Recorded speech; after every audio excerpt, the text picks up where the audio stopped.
એટલે આપણું મૂળ સ્વરૂપ જ શુદ્ધ સચ્ચિદાનંદ ઘન આનંદ આનંદ સ્વરૂપ આપણું છે. એટલે ગમે ત્યાંથી આપણે આનંદ મેળવવો એમ.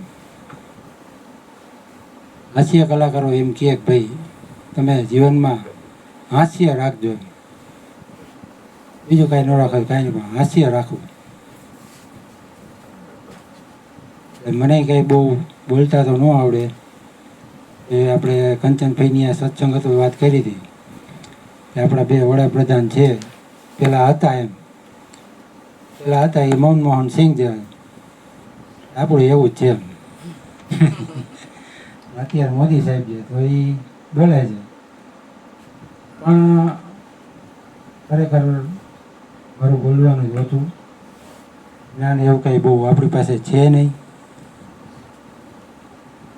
પણ આપણે કંચનભાઈની આ જે સત્સંગ થયો તો એના ફળ સ્વરૂપે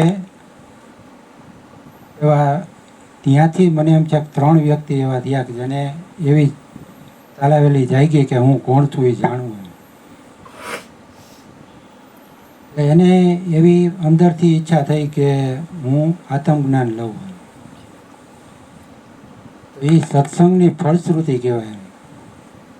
અહીંયા સત્સંગ થયો, એમાં આવ્યા ને એ લોકોને એવી કંઈક અંદર પ્રાગટ્ય થયું કે ભાઈ આ કાંઈક છે એવું કે જે આપણે જાણવાનું ઘટે છે. હું કોણ છું એવી એને ઝંખના થઈ. અને એ લોકોએ ગઈકાલે દિવસે એમને ઉપદેશ આપ્યો ગુરુજીએ. ને બીજા એ 2 જણા હતા, 5 વ્યક્તિનો ઉપદેશ થયો. તો ગુરુજીનો ઉદ્દેશ શું છે કે ભાઈ કોઈ એના મૂળ સ્વરૂપને પામે, કોઈને કોઈ રીતે.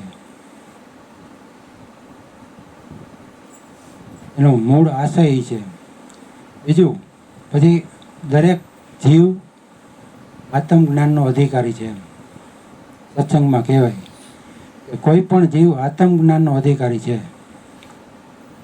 તો આવા સદગુરુના શરણે આવીને એ માગણી કરે કે ભાઈ મને આત્મજ્ઞાન આપો એમ. ગુરુજી એને પ્રેમથી આત્મજ્ઞાન આપે, પોતાનું નિજ સ્વરૂપ ઓળખાવે. એ તો થઈ એની વાત. ગુરુજી શું કે ભલે એને આત્મજ્ઞાન આપ્યું પણ મારે પાકવું તો થયું ને. સત્સંગમાં બાપુ ઘણીવાર કહે કે ભાઈ તમારે ઉપદેશ રોજ યાદ કરવો. ઉપદેશનું મહત્વ એ છે. લઈ લીધો એટલે લઈ લીધો. અત્યારે વાત કરી કે ભાઈ તમે સત્સંગ કરો. સત્સંગ કરવો એટલે હું કે ભાઈ સ્વસંગ કરો તોય સત્સંગ છે. સ્વસંગ કરો, પરસંગ નહીં. પરમાંથી ખસ, સ્વમાં વસ, આટલું બસ. એવું ગોરધનભાઈ ઘણી વાર કહે.